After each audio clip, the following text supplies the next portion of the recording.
Hello everybody, this is Matt from Under the Cuff and I am with Simon Jeffs from Brooklands Watch Company. Lovely to meet you again. Good to see you. On your turf this time, not Redbar's turf. Exactly. How are you doing this weekend? Really good, thanks. We always enjoy coming here. There's a fantastic buzz and it gets better and better each year.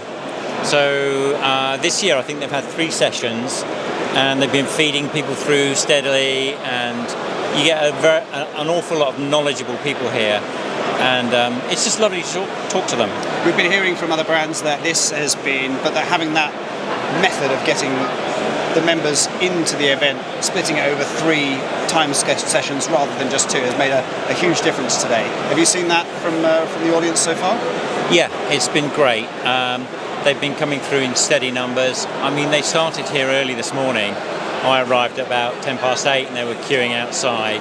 I don't think they get in till about 10, so it's a popular event. Yeah, they really bring the enthusiasm to the enthusiastic events, don't they? They do. And this is your 3rd time to British Watchmakers, or 2nd? I can't remember. This is our 3rd time actually. Yeah, beg your pardon.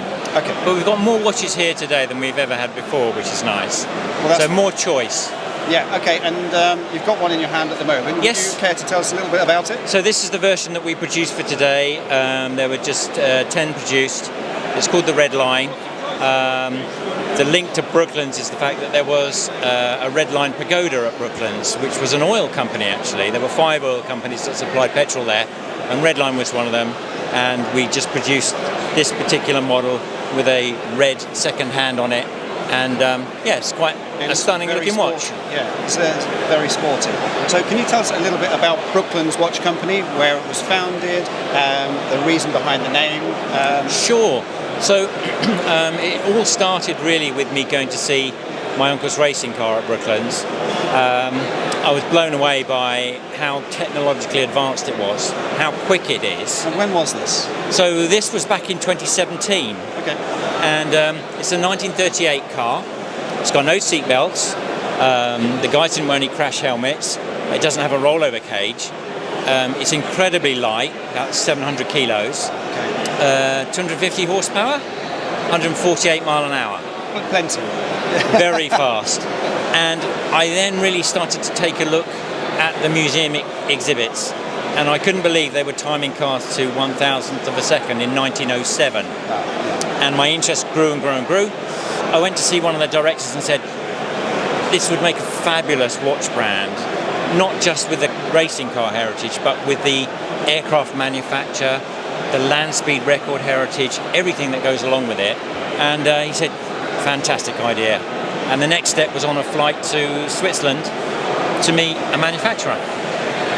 You didn't hang about? No, straight into it. And I'm right in saying that Brooklands, their ethos is entirely around speed and speed measurement, is that right? It's really to do with speed and the development of vehicles that allowed people to travel at those speeds. So it started with, let's put the biggest aircraft engine in a car we can find, to then, once we're getting up to 100 mile an hour, aerodynamics really matter. We want the engines to be lighter and more powerful, so superchargers came in. Forced induction. Advanced materials like aluminium, advanced materials for the pistons, and it went on from there. Just constant development.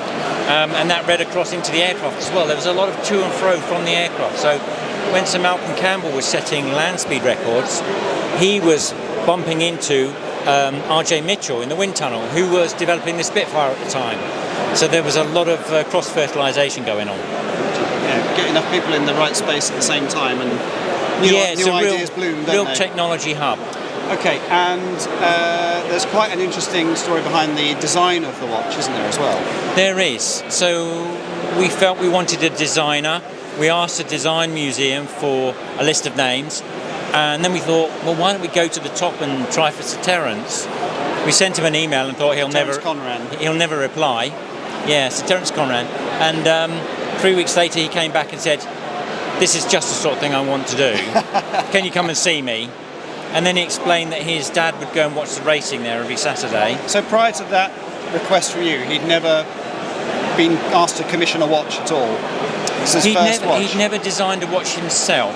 Okay. I think some of his designers had done work, but not him. Wow. Okay. And so it was really special working with him. I can imagine, yeah. Yeah. And you've got the last design that he ever created. Yeah, unfortunately, I mean, we were designing with him between 2018 and 2020, and he died in the September of 2020. So he didn't actually see this launched in 22. That's a shame. Which is a shame. But it was a lot of fun working with him, and he really enjoyed this project. Okay. So one thing we're doing this weekend is we are asking brands to come up with a question for the next watch brand that we go to. So can you think of a question that you would like to ask the next watch brand we go to? It could be to do with watches, it might be what's your favourite roundabout? Okay. I mean, I guess the question is what do they think the next big development is going to be in watchmaking? Good question. Okay. And I do have a question for you which has come from Don at Vertex. What was it? Can you remember, Santi? We'll have to cut this bit out. Yeah. Thank you very much, Simon. Appreciate your time, and I wish you a great weekend. Thank you. Thanks very much. All good? I can't remember for the life of